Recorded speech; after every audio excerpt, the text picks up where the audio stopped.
संजय को 1 वर्ष की सजा हो गई और अपराध केवल इतना था कि 3 दिन पहले जेठ की तपती दोपहरी में उन्होंने राष्ट्र के कई सेवकों का शरबत पान से सत्कार किया था। मैं उस वक्त अदालत में खड़ी थी। कमरे के बाहर सारे नगर की राजनैतिक चेतना किसी बंदी पशु की भांति खड़ी चीत्कार कर रही थी। मेरे प्राणधन हथकड़ियों से जकड़े हुए लाए गए। चारों ओर सन्नाटा छा गया। मेरे भीतर हाहाकार मचा हुआ था, मानो प्राण पिघला जा रहा हो। आवेश की लहरें सी उठ-उठकर समस्त शरीर को रोमांचित किए देती थी। ओह, इतना गर्व मुझे कभी नहीं हुआ था।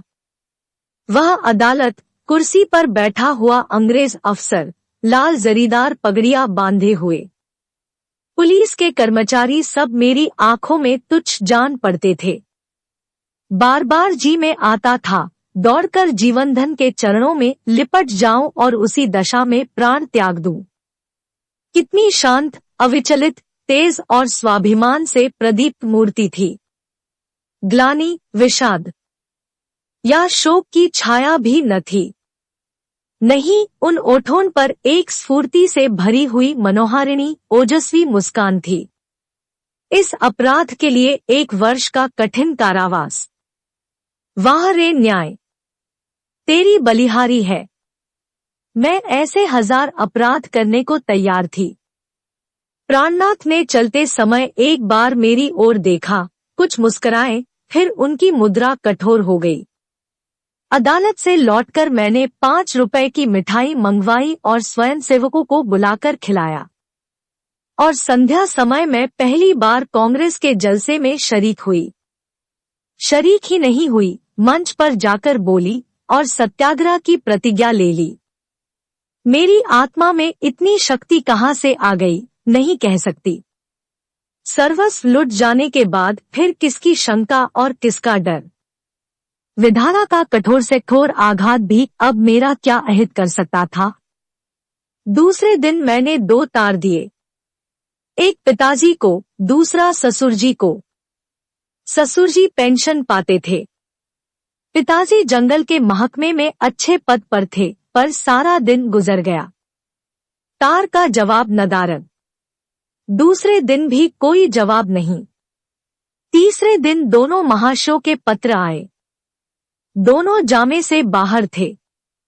ससुरजी ने लिखा, आशा थी तुम लोग बुढ़ापे में मेरा पालन करोगे। तुमने उस आशा पर पानी फेर दिया। क्या अब चाहती हो मैं भिक्षा मांगू? मैं सरकार से पेंशन पाता हूँ। तुम्हें आश्रय देकर मैं अपनी पेंशन से हाथ नहीं धो सकता। पिताजी के शब्द इतने कठोर न थे, पर भाव लगभग ऐसा ही था। इसी साल उन्हें ग्रेड मिलने वाला था। वह मुझे बुलाएंगे तो संभव है ग्रेड से वंचित होना पड़े। हाँ, वह मेरी सहायता मौखिक रूप से करने को तैयार थे। मैंने दोनों पत्र फाड़कर फेंक दिए और उन्हें कोई पत्र न लिखा। हाँ स्वार्थ, तेरी माया कितनी प्रबल है।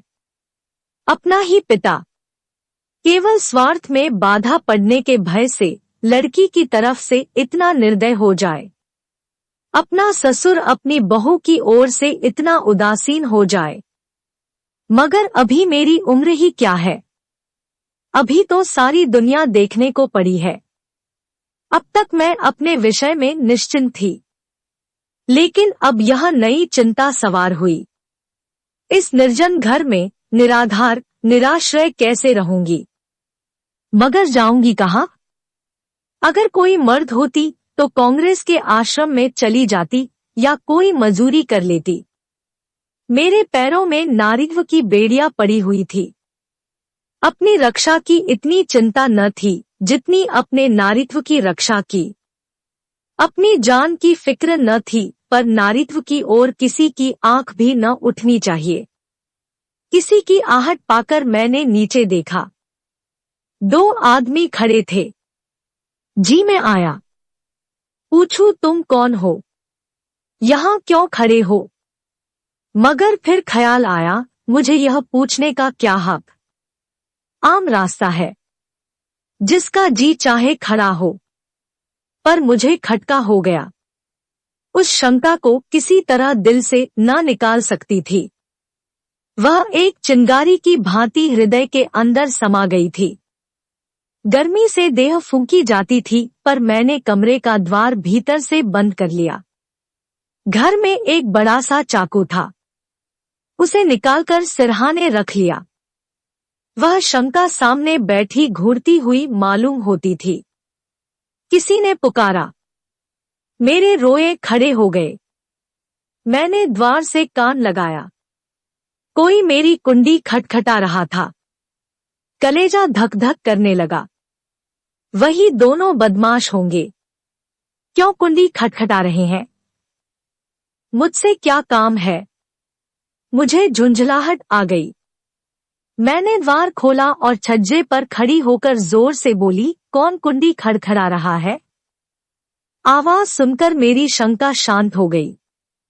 कितना ढांढस हो गया। यह बाबू ज्ञानचंद थे। मेरे पति के मित्रों में इनसे ज्यादा सज्जन दूसरा नहीं है। मैंने नीचे जाकर द्वार खोल दिया। देखा तो एक स्त्री भी थी। वह मिसेज ज्ञानचंद थी। यह मुझसे बड़ी थी। पहले पहल मेरे घर आई थी। मैंने उनके चरण स्पर्श किए।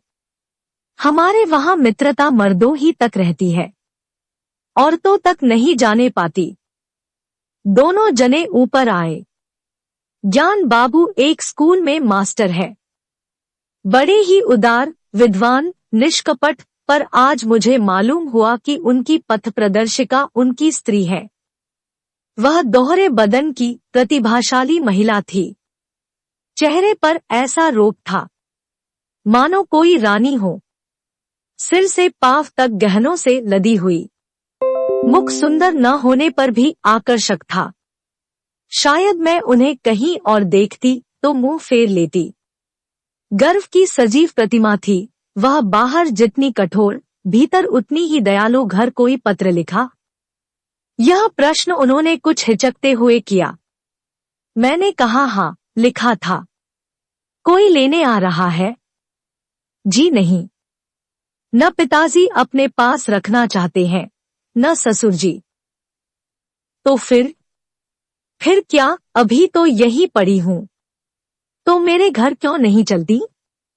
अकेले तो इस घर में मैं न रहने दूंगी। खुफिया के 2 आदमी इस वक्त भी डटे हुए हैं। मैं पहले ही समझ गई थी, दोनों खुफिया के आदमी होंगे। ज्ञान बाबू ने पत्नी की ओर देखकर मानो उसकी आज्ञा से कहा, तो मैं जाकर तांगा लाऊं? देवी जी ने इस तरह देखा मानो कह रही हो, क्या अभी तुम यहीं खड़े हो? मास्टर साहब चुपके से द्वार की ओर चले। ठहरो, देवी जी बोली, क्या तांगे लाओगे? क्या? मास्टर साहब घबरा गए। हाँ, क्या? एक तांगे पर 3 सवारियां ही बैठेंगी।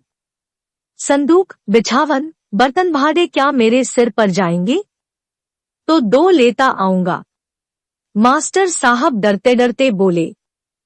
एक तांगे में कितना सामान भर दोगे? तो 3 लेता आऊं?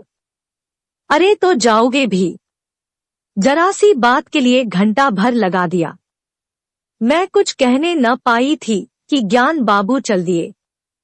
मैंने सकुचाते हुए कहा, बहन, तुम्हें मेरे जाने से कष्ट होगा। और देवी जी ने तीक्ष्ण स्वर में कहा, हाँ, होगा तो अवश्य। तुम दोनों जून में 2-3 पाव भर आटा खाओगी, कमरे के एक कोने में अड्डा जमा लोगी, सिर में आने का तेल डालोगी। यह क्या थोड़ा कष्ट है? मैंने झेंपते हुए कहा, आप तो बना रही हैं। देवी जी ने सहृदय भाव से मेरा कंधा पकड़कर कहा, जब तुम्हारे बाबूजी लौट आवे तो मुझे भी अपने घर मेहमान रख लेना। मेरा घाटा पूरा हो जाएगा। अब तो राजी हुई। चलो असबाब बांधो, खाटवाट कल मंगवा लेंगे। मैंने ऐसी सहृदय, उदार, मीठी बातें करने वाली स्त्री नहीं देखी। मैं उनकी छोटी बहन होती तो भी शायद इससे अच्छी तरह न रखती। चिंता या क्रोध को तो जैसे उन्होंने जीत लिया हो। सदैव उनके मुख पर मधुर विनोद खेला करता था। कोई लड़का बाला न था, पर मैंने उन्हें कभी दुखी नहीं देखा। ऊपर के काम के लिए लौंडा रख लिया था, भीतर का सारा काम खुद करती। इतना कम खाकर और इतनी मेहनत करके वह कैसे इतनी हृष्ट-पुष्ट थी, मैं नहीं कह सकती। विश्राम तो जैसे उनके भाग्य में ही नहीं लिखा था। जेठ की दोपहरी में भी न लेटती थी। हाँ, मुझे कुछ न करने देती, उस पर जब देखो कुछ खिलाने को सिर पर सवार। मुझे यहाँ बस यही एक तकलीफ थी। मगर 8 ही दिन गुजरे थे कि एक दिन मैंने उन्हीं दोनों खुफियों को नीचे बैठा देखा। मेरा माथा ठनका। यह अभागे यहाँ भी मेरे पीछे पड़े हैं। मैंने तुरंत बहन जी से कहा, वे दोनों बदमाश यहाँ भी मंडरा रहे हैं। उन्होंने हिकारत से कहा, कुत्ते हैं, फिरने दो। मैं चिंतित होकर बोली, कोई स्वांग न खड़ा करे। उसी बेपरवाही से बोली, भूखने के सिवा और क्या कर सकते हैं। मैंने कहा, काट भी तो सकते हैं। हंसकर बोली, इसके डर से कोई भाग तो नहीं जाता ना। मगर मेरी दाल में मक्खी पड़ गई। बार बार छज्जे पर जाकर उन्हें टहलते देख आती।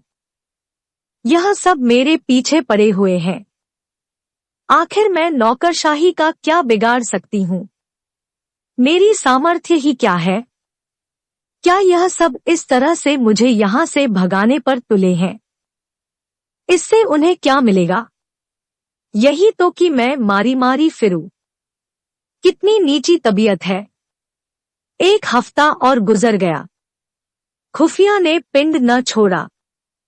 मेरे प्राण सूखते जाते थे। ऐसी दशा में यहाँ रहना मुझे अनुचित मालूम होता था, पर देवी जी से कुछ कह न सकती थी। एक दिन शाम को ज्ञान बाबू आए तो घबराए हुए थे। मैं बरामदे में थी, परवल छील रही थी। ज्ञान बाबू ने कमरे में जाकर देवी जी को इशारे से बुलाया।